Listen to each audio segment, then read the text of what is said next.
And still talking about Bangladesh, violence continues to surge in Bangladesh 2 days after former Prime Minister Sheikh Hasina fled the country.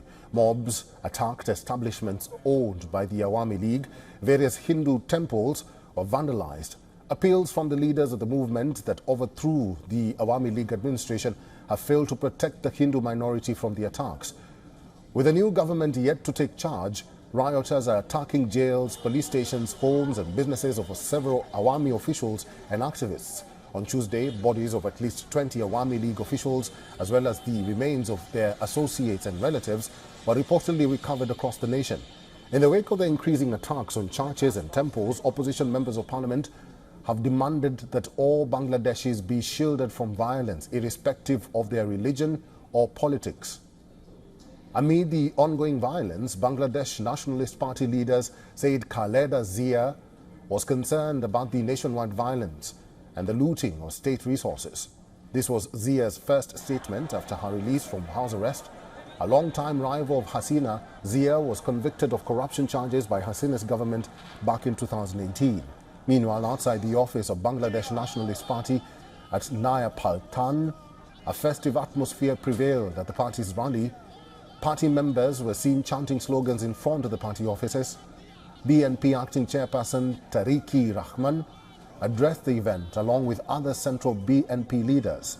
Zia also gave a virtual speech at the rally, a day after her release from house arrest. For the students who gave up on their dreams by getting involved in bloodshed, we will fulfill those dreams. Students have shown great intellect, courage and bravery while fighting, which will help us in making Bangladesh a republic. Moreover, Bangladesh's army chief announced that the interim government led by Nobel laureate Muhammad Yunus will be taking oath tomorrow. The oath-taking ceremony will take place at 8 p.m. local time. And meanwhile, reports suggest that former Prime Minister Sheikh Hasina, with doors for her seeking asylum in US and UK closed, she is now considering taking refuge in the UAE, Saudi Arabia or Finland. Ambassador Humayun Kabir is an ex-Foreign Secretary of Bangladesh and also President of Bangladesh Enterprise Institute. Is joining us from Dhaka. Ambassador, welcome to WION. The young people or Gen Z got what they wanted. The Prime Minister resigned and fled. Many thought that at least the violence or protests could subside, but it has escalated. Some critics are claiming outside interference. In your view, what is stoking the current violence, especially on the minorities in Bangladesh? Well, thank you very much. Let me just correct you at the beginning. The violence is not escalating. It is now decreasing. And the reports that we have corroborate that. And I can, whatever we are seeing here at the ground level, the government has deployed forces, meaning that the army is there. They are working. Other allied government forces are also supporting them. The student leaders have already not only called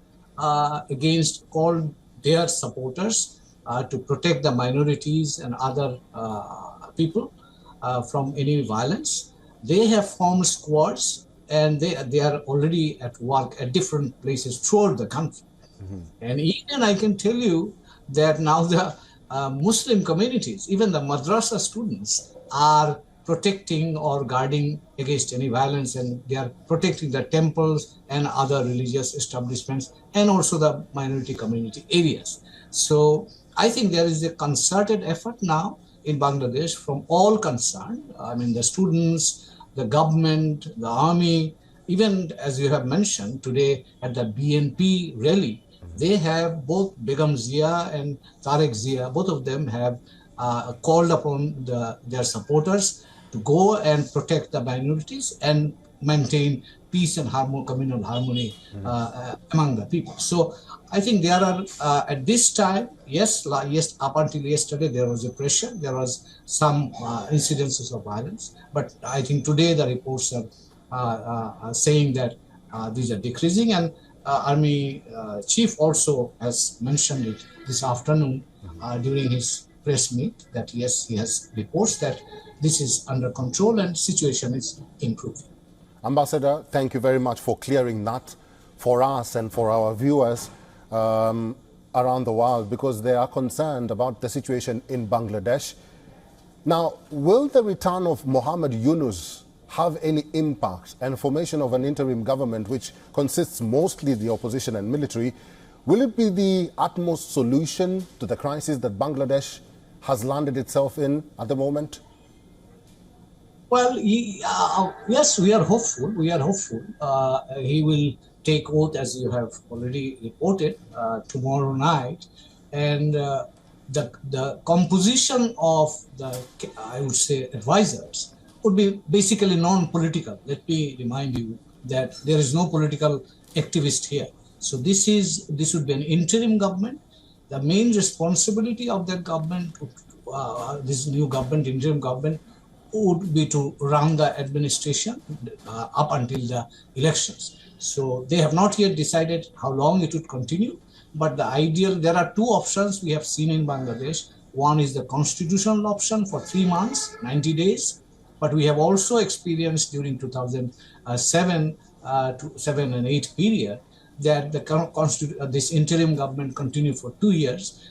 And the students are now demanding that they want a restructuring and reform of the state institutions, and demanding justice for the injustices that had been done during the last particularly during the last few weeks of killings. About 400 people were killed. So they are asking for accountability and so on and so forth, and also the reform of state institutions. They are asking for justice, fairness in administration, accountability, and also opportunities for the younger generation. So in light of their demand, and in light of, I would say, they are the ones who are leading the entire process of the people's uprising. I'm hopeful that if Professor Yunus comes in with his reputation, with his commitment, with support from the military, support from different segments of the society, I hope that the situation will improve and normalcy will be restored. And in fact, yesterday, things started coming back to normal situation. Today, I would say it is 80% normal. Our banks, offices, schools, everything is operating on their normal schedule. Mr. Ambassador, finally, you being a former Foreign Affairs Minister of Bangladesh and a voice of reason in Bangladesh, what is your message to those people who are hell-bent to deface Sheikh Hasina's legacy, those who are destroying and targeting Awami League offices? Well, I would say that it is better to ask the Awami League leaders about this. They know why they had to face this kind of consequences.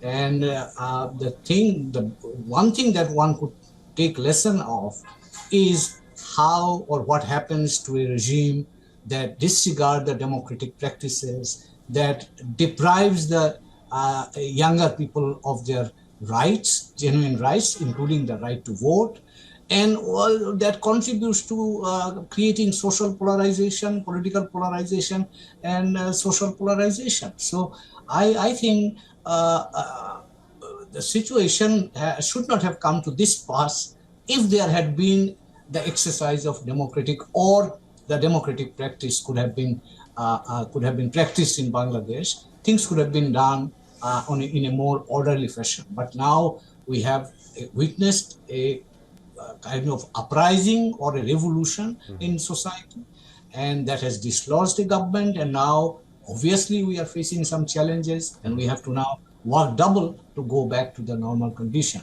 So this is a challenging time. It's a big transition, but it has also some lessons. So I would say it would be best for everybody to take the lesson of what happens if democratic practices are interrupted or not properly honored. Well said, well put. Thank you very much for talking to us. I've been talking to Ambassador Humayun Kabir, who's an ex-Foreign Secretary of Bangladesh and President of Bangladesh Enterprise Institute. Ambassador, thank you for your time and for talking to us today. Thank you. Thank you for having me. For all the latest news, download the WION app and subscribe to our YouTube channel.